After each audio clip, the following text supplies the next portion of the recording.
He pointed a gun at a black woman right in the middle of the street, without the slightest clue who she really was. One mistake, one move, and his career crashed faster than his judgment. The crowd was shouting, phones were rolling, and someone showed up. Someone you don't mess with. Now he's about to pay the price. But first, let's rewind and see how it all went down. Vanessa Brooks was 42, a black woman who walked like she owned the pavement and looked like she'd already survived 3 world wars and a neighborhood barbecue with in-laws. The kind of woman who didn't need to say, "Don't mess with me." Her stare did the talking. She was cruising down Magnolia Avenue in Alabama, behind the wheel of her black SUV, sipping her lukewarm oat milk latte and mumbling about how she should have taken the side streets. The sun was doing its best to roast everything in sight, and the dusty air felt like breathing through a hairdryer. She glanced in the rear view. Blue lights, sirens. Then came the megaphone. "You in the black SUV, pull over, now!" Her eyes did the world's slowest blink. No speeding, no swerving, no busted taillight. But okay, Officer Cowboy wanted a show. She sighed. Not because she was scared, but because she was tired of having to play it safe in a country where her skin tone came with a warning label. She clicked on her blinker, pulled to the curb, and stopped. Hands on the wheel, eyes forward, like it was a drill she'd done in her sleep. That's when Officer Kyle Denton strutted up. White, bald, mid-30s, wearing sunglasses that looked 2 sizes too aggressive for his face. He had the kind of jawline that screamed, "I once failed the detective exam and took it personally." His hand was already resting on the grip of his holstered weapon, like the SUV might grow teeth and bite him. He leaned in. "License and registration," he said, with the charm of a man who thought manners was a liberal conspiracy. Vanessa didn't flinch. She kept it smooth, professional, because that's how you stay alive. She reached into the glove box slowly, like she was narrating a yoga tutorial in her head, and handed him the documents. That's when he saw it. The gold DOJ badge clipped to her jacket. Department of Justice, Federal Liaison. Kyle's face tightened. His jaw did that twitchy thing people do when their ego takes a punch. "So, you're one of them," he muttered, with a smirk that could curdle milk. Vanessa blinked once. That was her only response. She'd heard that tone before. The cocktail of resentment and fear some men develop when they realize they're not the most important person in the room. Then it happened. Without warning, he yanked his gun out and pointed it right at her face. "Hands on the wheel, now!" he yelled, voice cracking like his pride. Vanessa froze. Her heart didn't race. It slammed. But her face? Stone cold. Across the street, a woman pushing a stroller gasped. Kids on bikes stopped mid-laugh. Time just stopped. It wasn't a traffic stop anymore. It was a public execution in slow motion. "Step out of the vehicle! I'm counting to 3. The barrel of the gun was locked on her. Her knuckles whitened on the steering wheel. She knew that flinching, blinking, even breathing wrong could turn into a headline. 1, and then, like an angel with good timing and a badge, a voice crackled over Denton's radio. "Unit 12, stand down. The vehicle is federally registered. Repeat, federally cleared. Disengage immediately." Silence. Denton didn't blink. He didn't lower the gun.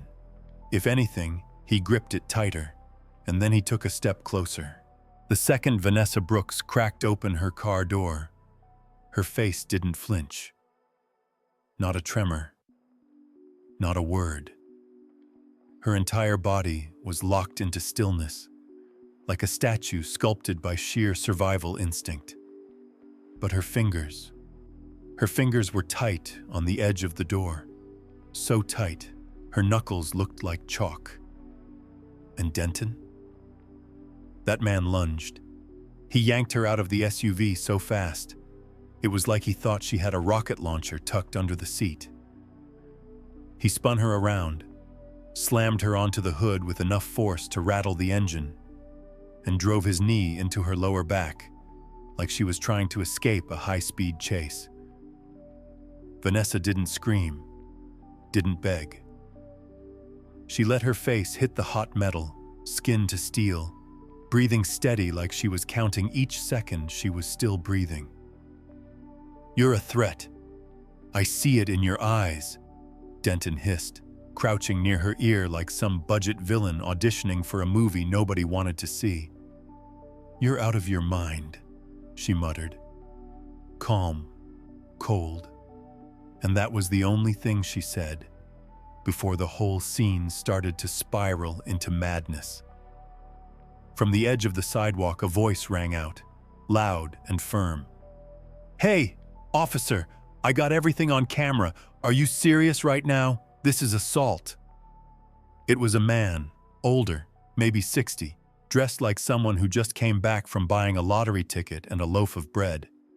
Phone in one hand, outrage in the other. Denton snapped around. "Walk away, sir, unless you want to be part of the report." But the man didn't move, and that, apparently, was enough reason for Kyle Denton to do something very, very stupid. With one shove, quick, violent, he knocked the old man backward. The guy stumbled, tripped over a curb, and smacked the side of his head against a city trash bin with a dull clang that made everyone within earshot stop breathing. Blood started trailing down the man's temple. Someone screamed, and just like that, the energy on the block flipped.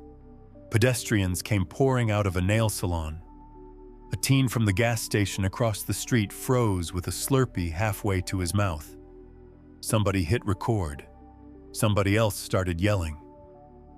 But Kyle Denton still had Vanessa pressed down like she was about to transform into a tank. "You're resisting. Don't move." His voice had lost the professional edge. Now he just sounded scared, like a man who suddenly realized his badge couldn't stop what was coming next.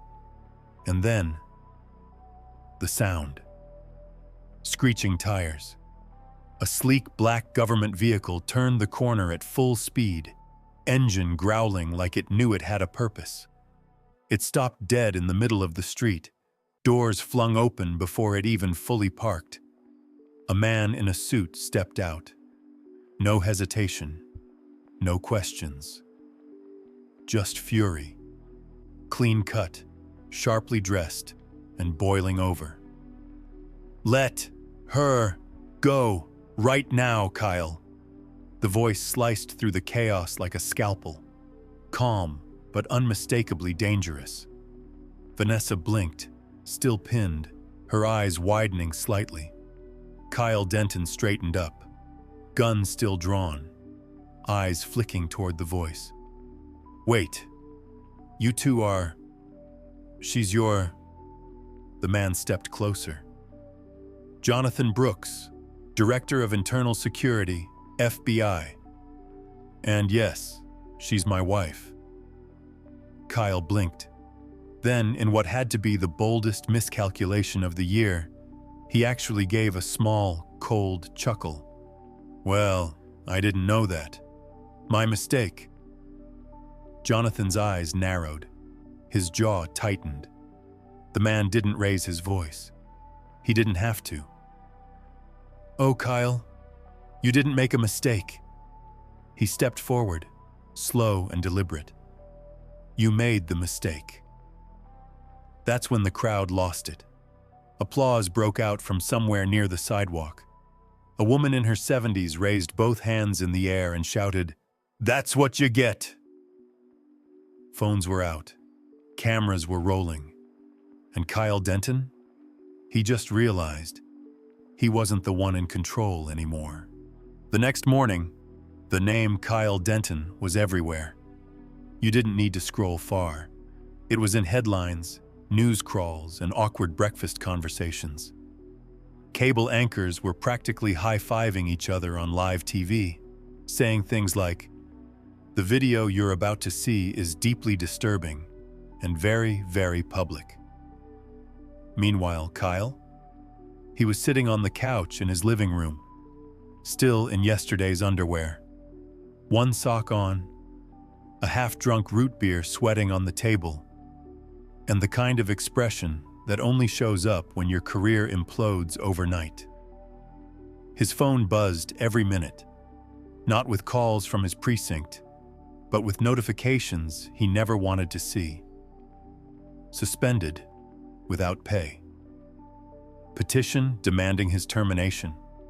Over 150,000 signatures by sunrise. Video footage, viral across every platform. Edited, remixed, slowed down, zoomed in. People even gave it a name, the Power Trip Stop. Somehow, someone even uploaded a copy of the footage under a category titled Abuse of Authority Fantasy, and the internet didn't let him forget it. And then came the knock. Heavy, sharp, the kind that doesn't wait for permission. Two men in black suits stood at the door. Federal issue. Clean shoes. Stone-cold eyes. One had a leather folder. The other had a look that said, "We're not here to talk." Kyle opened the door like someone waiting for a ghost.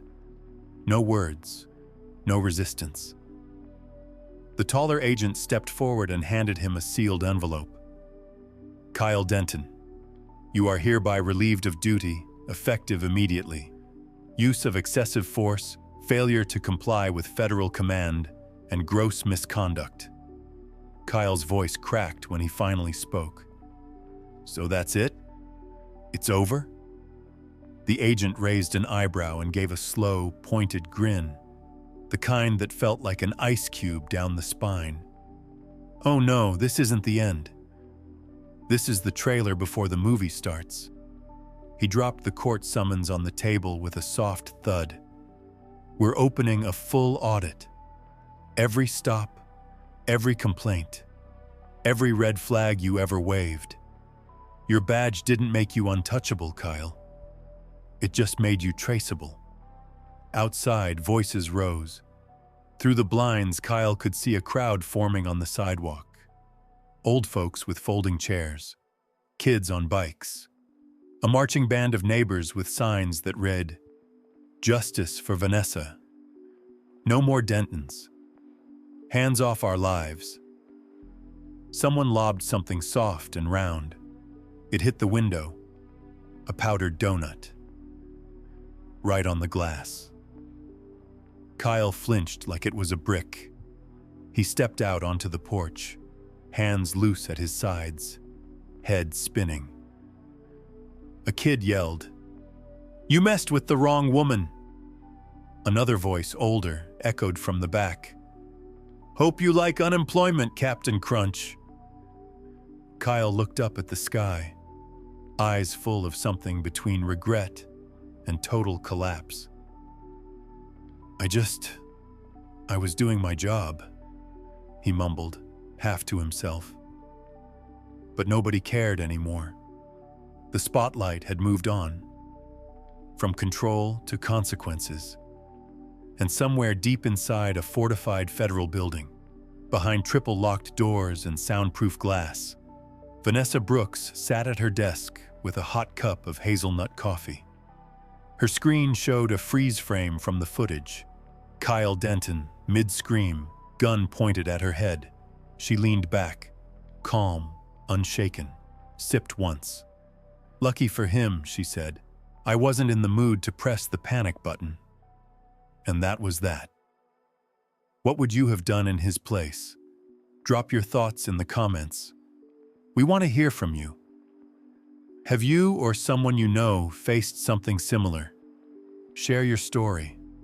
Like if you believe in fairness. Share if you think this needs to be seen. This story was made to raise awareness and bring light to real issues, to help make the world a better place. Your voice matters.